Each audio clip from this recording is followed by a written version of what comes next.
Bien, buenos días, buenas tardes, jóvenes. Espero que en este tiempo que ya está terminando la pandemia, aparentemente los rebrotes no sean muchos para que algún día nos podamos ver en clase. Mientras tanto, vamos a seguir con este sistema de guía online. Esta guía es la guía número 4 de aprendizaje de ciencias naturales segundo nivel. Debido a la priorización curricular, hubo que hacer un cambio de contenido de la fuerza y cambiar al contenido de electricidad y carga eléctrica. Y por esta guía vamos a intentar comprender la generación y distribución de la corriente eléctrica. Bien, como ustedes ya saben, estamos utilizando el sistema de tickets de salida. Ese ticket de salida lo voy a colocar aquí en esta parte del 19 al 28 de agosto lo pueden contestar. Empezamos entonces. Energía eléctrica. Siempre para el hombre ha sido un problema poder definir lo que es la energía eléctrica, debido a que es un tipo de energía que no se puede, digamos, almacenar, y en la medida que se va creando se tiene que utilizar.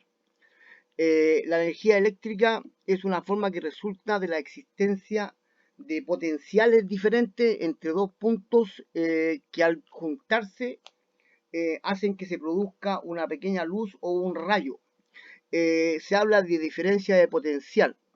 Dice aquí, lo que permite establecer una corriente eléctrica entre ambos puntos se los pone en contacto por medio de un conductor eléctrico. Y lo que les explicaba yo, diferencia de potencial. ¿Qué es lo que es una diferencia de potencial? Dos cargas negativas pueden tener diferencia de potencial y dos cargas positivas también pueden tener diferencia de potencial. Pero para efectos y para que no te enredes, se entiende por diferencia de potencial positivo y negativo, por ejemplo. La corriente eléctrica está generada directamente por los electrones y por los protones y por sus cargas que ellos tienen y cómo el hombre las utiliza. Vamos a una definición. La energía eléctrica es el movimiento de electrones. Y aquí dice, definimos la energía eléctrica o electricidad como la forma de energía que resulta de la existencia de una diferencia potencial entre dos puntos. Y entenderemos esa diferencia de potencial como el viaje de electrones que chocan con los protones.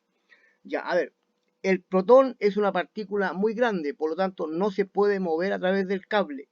Y el electrón es una partícula ínfima que alcanza prácticamente la velocidad de la luz. Existen dos cables en todo tipo de tablero, el cable positivo y el cable negativo. El cable por el cual se están moviendo los electrones es el negativo. Lo vamos a ver de forma inmediata. Para poder comprender cómo se produce el flujo, observa el siguiente tablero. Aquí tenemos una batería que sería una fuente de poder. Tenemos el flujo de electrones, el interruptor, el flujo de electrones, la resistencia, que es la ampolleta o el foco, y el filamento que aprovecha el choque de protones junto con los electrones, puesto que si no se aprovecha el choque, la energía se pierde en forma de rayo o produce un cohete. Generalmente en las casas, cuando se junta un cable positivo con un cable negativo, el circuito eléctrico hace una especie de cohete y se corta la luz. En este caso, el filamento aprovecha la energía eléctrica y la puede irradiar. Ahora, este filamento no es eterno, llega un momento en que tiene cierta carga eléctrica y va a terminar por cortarse o por morir. Para entender los componentes del circuito eléctrico, tenemos la fuente de poder. Es el que se encarga de producir el flujo de electrones. En este caso es una batería, pero podría ser un generador eléctrico, por ejemplo. Los conductores son dos cables que transportan carga eléctrica. Uno es positivo y el otro es negativo. Generalmente los conductores son metales, como el cobre que tenemos nosotros en Chile, aunque también lo puede ser la plata, el oro, pero no vamos a hacer cables de oro tampoco. Un conductor tiene la característica que permite el paso libre de electrones y corresponde generalmente al negativo. Y por el otro conductor se encuentran estacionados los protones que tienen carga positiva.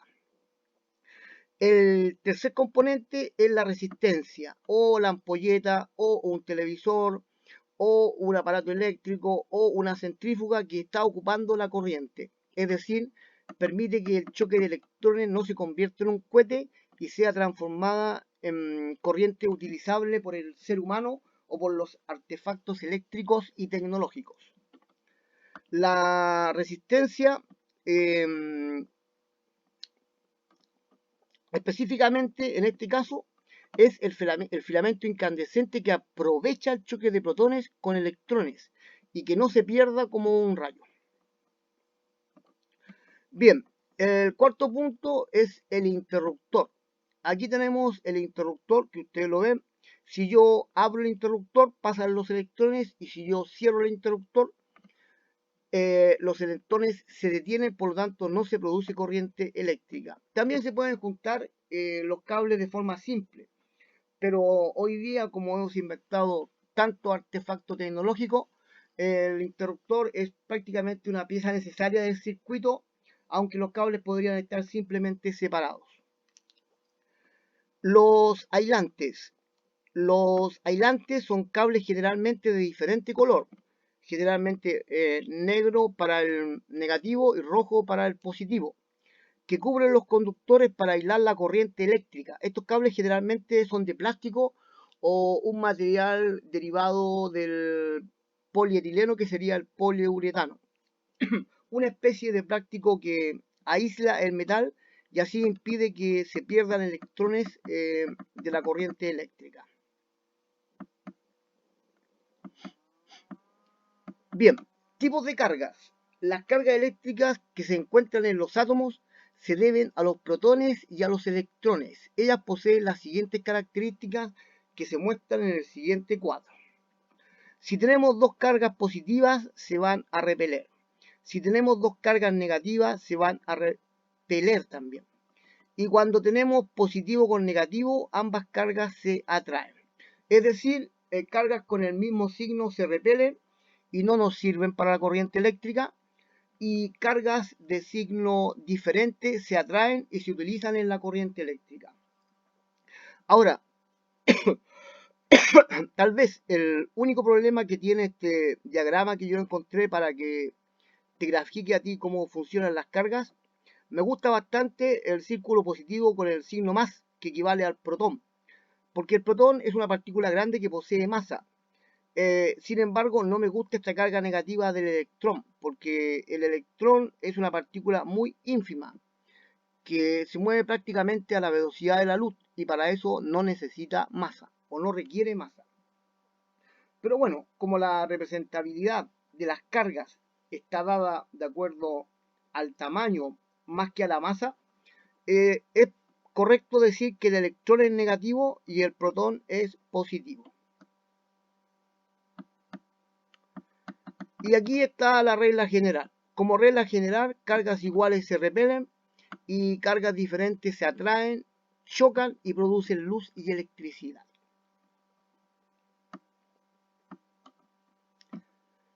Segundo ítem. Responde el siguiente ítem pareado asociando los términos vistos. Traté de facilitar bastante el entendimiento de esta materia. Por lo tanto, coloqué todo lo que habíamos visto en esta guía más esta explicación: el conductor, aislante, interruptor, fuente de poder, resistencia, cargas iguales, cargas diferentes, protón y electrón, con una letra como definición. Y en la otra fila, o en el otro, en la otra columna, mejor dicho, coloco el concepto asociado. Vamos a hacer un pequeño ejemplo. Aquí vamos a hablar del protón. ¿El protón es cable de plástico? No. ¿Pieza que cierra o permite el paso de electrones? No. ¿Se repele? No. ¿Cable metálico que conduce electrones? Tampoco. ¿Partícula con carga neutra? No, porque sería un neutrón. ¿Pieza que permite el flujo de electrones? Tampoco. ¿Partícula con carga neutra? Tampoco. ¿Generador de batería? No. ¿Se atraen? Tampoco, y justamente era la última. Por lo tanto, aquí yo coloco la letra H, que corresponde al protón, que es una partícula con carga positiva. Así debes completar todo este ítem pareado para ver cómo te va en esta pequeña guía, que la simplificamos bastante, te vuelvo a repetir. Y el ítem 3 ya es un ítem un poquito más específico, pero si pusiste atención a esta explicación, va a ser muy fácil que lo puedas contestar. Ítem 3. Responde de forma breve y específica planteando una idea sobre la imagen mostrada. Se supone que aquí viene una nube y aquí viene otra nube. ¿Por qué? Es la pregunta. Cuando dos nubes chocan, ¿se producen rayos? Fundamenta tu respuesta con lo visto en esta guía. O sea, tú me vas a explicar aquí, las dos nubes son positivas, las dos nubes vienen con carga negativa, una nube a lo mejor tiene mayor temperatura, una nube a lo mejor tiene menor temperatura, o se trata simplemente de un fenómeno atmosférico. Espero que me lo explique utilizando las cargas eléctricas que hemos visto en esta guía. Muchas gracias y espero que te vaya muy bien.